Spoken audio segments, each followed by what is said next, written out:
whereby a company owns an asset. The company maybe want to raise a huge amount of money, maybe to be invested in a certain project, and the company is maybe not in a position to issue shares, is not in a position to issue some debt instrument, or maybe that company is not able to go to a bank or maybe borrow a loan. Therefore, the directors of that company maybe decide to sell one of the assets which is owned by that company, but because the asset is still used by the company, the asset will have to be released immediately.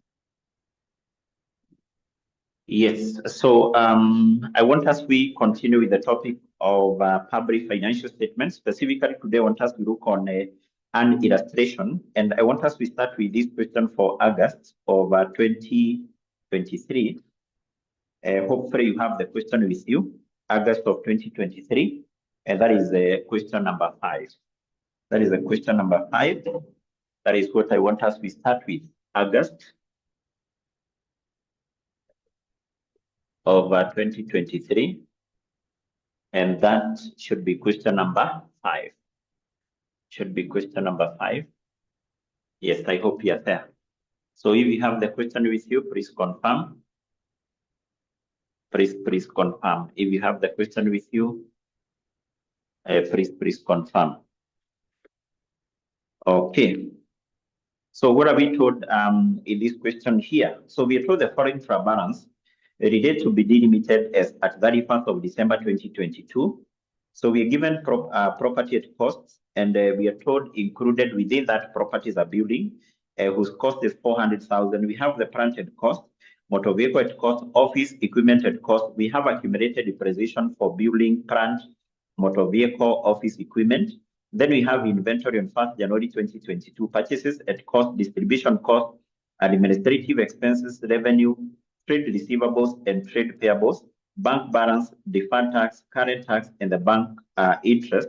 Then we have the ordinary share capital share premium, retained profit on 1st January 2022, interim dividends which were paid, and then we have the suspense account. Then we have some additional information number 1 all the way to note number 6. And then what are we required to do? We are required to prepare the foreign financial statement presented in a suitable format for publication. Number 1, we are required to prepare the statement of profit or loss for the year which ended 31st of December 2022. Roman 2, statement of changes in equity for the year which ended 31st of December 2022. And part C, we are required to prepare the statement of financial position. So before we prepare what is required here, I want us to go through the additional information. We see whether there are some workings which are required. We do those workings and we finally prepare what the examiner was requiring. So therefore, we will start by having some workings. And this is as per the additional information. So let's go to the additional information number 1. You see what we are told. Additional information number 1, we are told what? What are we told in the additional information number 1? In the additional information number 1, what are we told there? We are told during the year which ended 31st of December 2022, which is automatically the current year, BG Limited disposed of an item of plant for a cash proceeds of 20 million, which has been credited in the revenue account. No other accounting entries was made. The plant had a cost of 39.7 million and accumulated depreciation of 15.86 million. So we are told any gain or loss on disposal of the plant should be included within the cost of sales. And then we are told it is the policy of the company to provide a full year depreciation in the year of the asset purchase and none in the year of disposal. So in that case, we are given information about an asset which was disposed.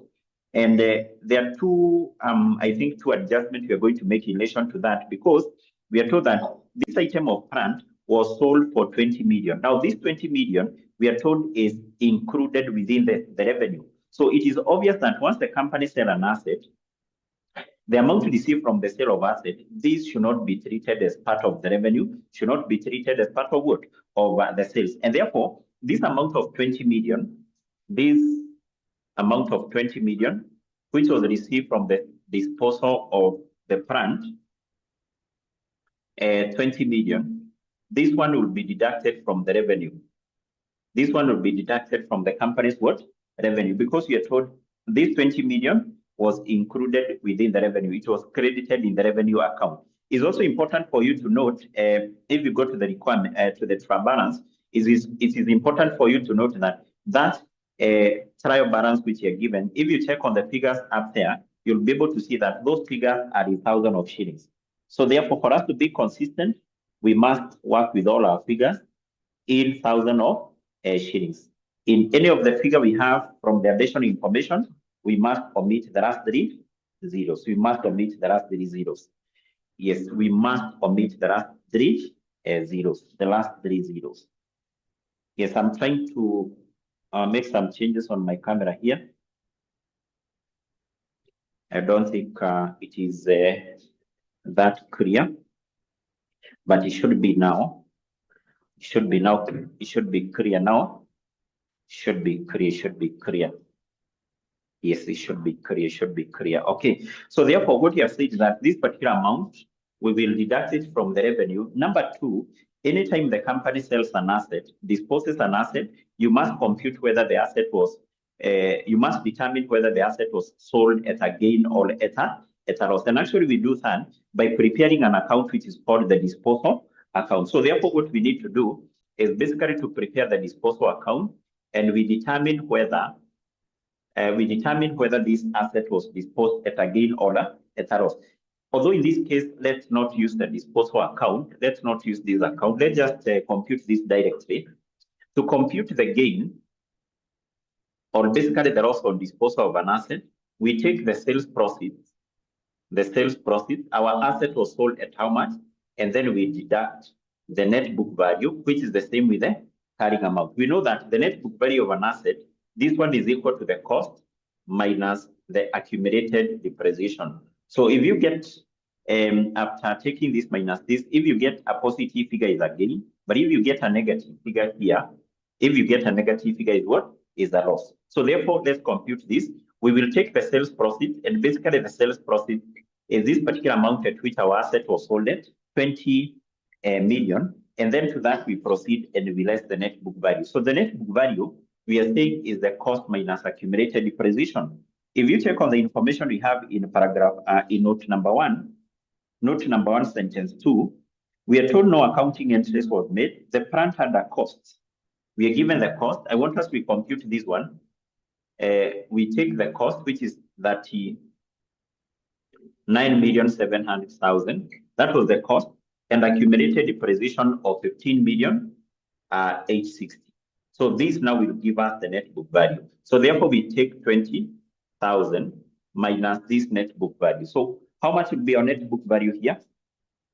How much would be our net book value? The net book value for this item.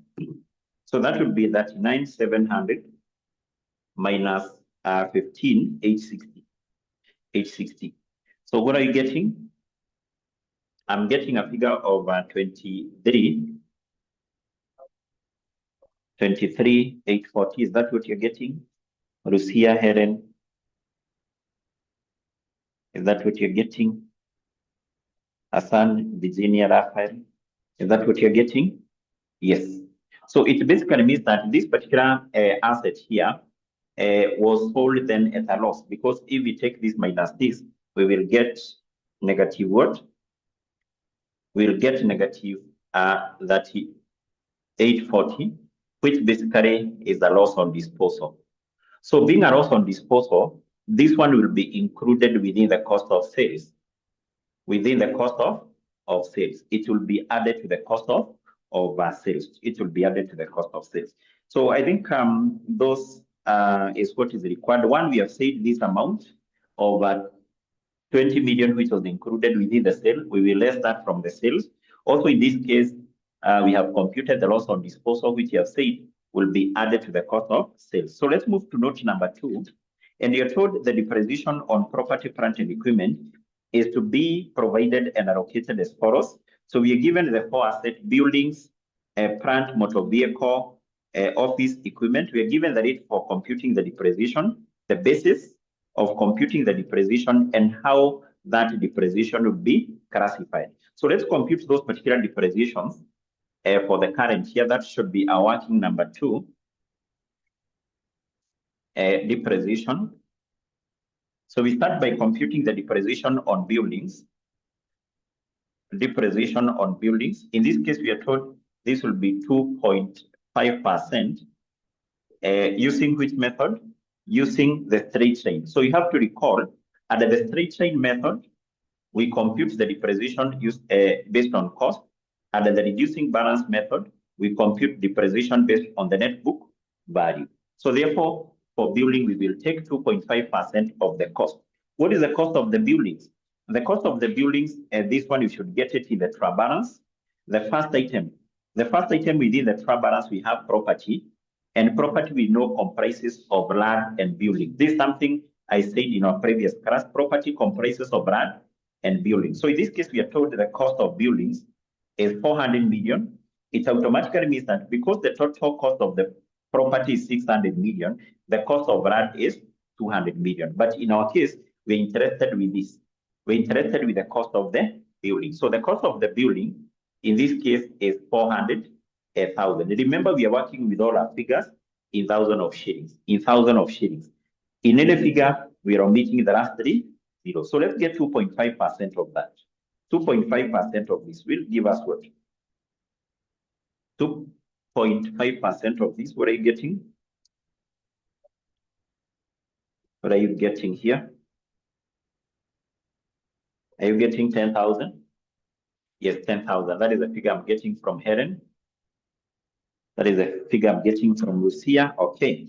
So then from there, basically, even before we proceed to compute the other depreciation, we are told that this depreciation here of 10,000, this one would be classified as part of the administrative expenses. So let's move and compute the depreciation on plant, which will be 10%. 10%. Which method is used here? The reducing balance method. So under the reducing balance method, we compute depreciation based on the net book value. So we need to compute the net book value of the plant. How do we compute the net book value? So we will take the cost, because this one is equal to the cost minus the accumulated depreciation. So therefore, the net book value of the plant will be equal to the cost. The cost is given in the trial balance. The cost is given in the trial balance. Can you see the cost?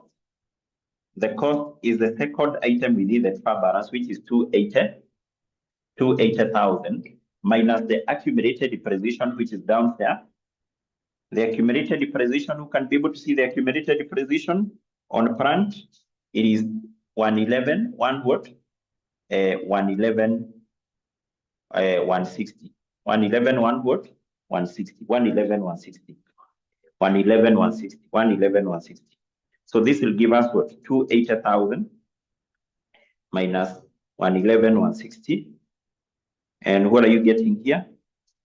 Yes, I'm getting a figure of 168,840. Is that what you're getting? Please confirm. Hassan, are you getting this? Noor, are you getting this? Is that what you're getting?